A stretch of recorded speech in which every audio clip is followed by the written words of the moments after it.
Hi అండి, crazy అభి channel. ఈరోజు వచ్చేసి అరటికాయతో కర్రీ చేసి చూపిస్తానండి. చాలా టేస్టీగా ఉంటుంది. ఎలా చేసుకోవాలో ఇప్పుడు ప్రాసెస్లోకి అయితే వెళ్ళిపోదాము. ఇలాగ క్లీన్ చేసుకొని ఇలా కట్ చేసి పెట్టుకోవాలి. ఇప్పుడు స్టవ్ ఆన్ చేసుకొని కడాయి అయితే పెట్టుకున్నానండి. ఆయిల్ కూడా వేసాను. ఆయిల్ వేడయింది. ఇప్పుడు జీలకర్ర వేసుకుందాం.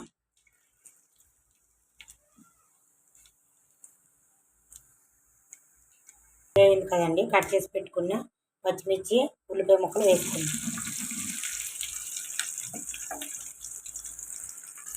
ఉల్లిపాయలు ఇలా ఫ్రై అవుతాయి. ఇప్పుడు కరివేపాకు వేసుకుందాం.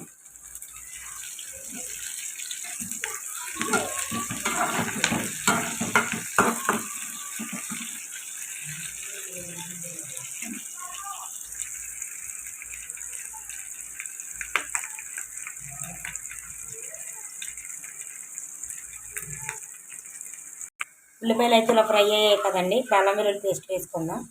ఇది కూడా పచ్చివాసన పోయేదాకా ఫ్రై చేసుకుందాం. ఫ్రెష్గా దంచుకున్న వెల్లుల్లి పేస్ట్ అయితే ఏదైనా కర్రీ చాలా టేస్టీగా ఉంటుంది. అల్లం వెల్లుల్లి పేస్ట్ కూడా పచ్చివాసన పోయేదాకా ఫ్రై చేసుకున్నానండి. ఇప్పుడు కట్ చేసి పెట్టుకున్న అరటికాయ ముక్కలు అయితే వేసేసుకోండి.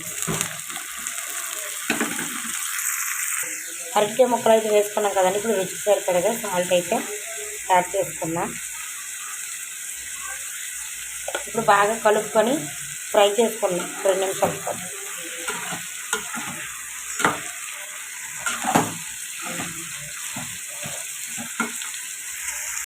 అరటికాయ అయితే ఫ్రై అయిందండి. ఇప్పుడు టమాటా ప్యూరీ వేసుకుందాం. టమాటా కూడా మగ్గిందండి. ఇప్పుడు కారం యాడ్ చేసుకుందాం.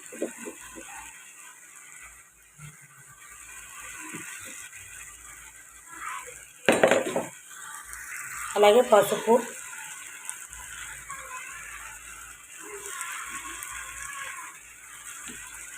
ఇది బాగా కలుపుకుందాం.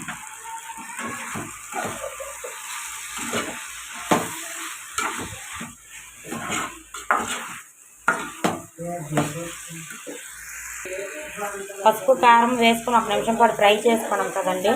ఇప్పుడు వాటర్ అయితే వేసుకోండి.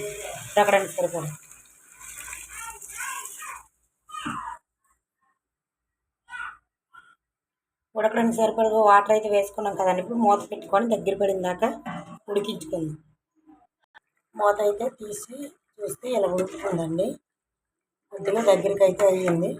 మరొక 2 నిమిషాలు పాటు ఉడికించుకుంటే మనకి అరటికాయ కర్రీ అయితే రెడీ అయిపోద్ది. మళ్ళీ మూత పెట్టుకొని ఉడికించుకుందాం.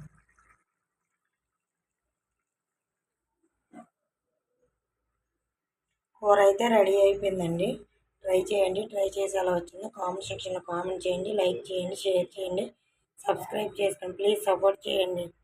బాయ్ అండి, బాయ్.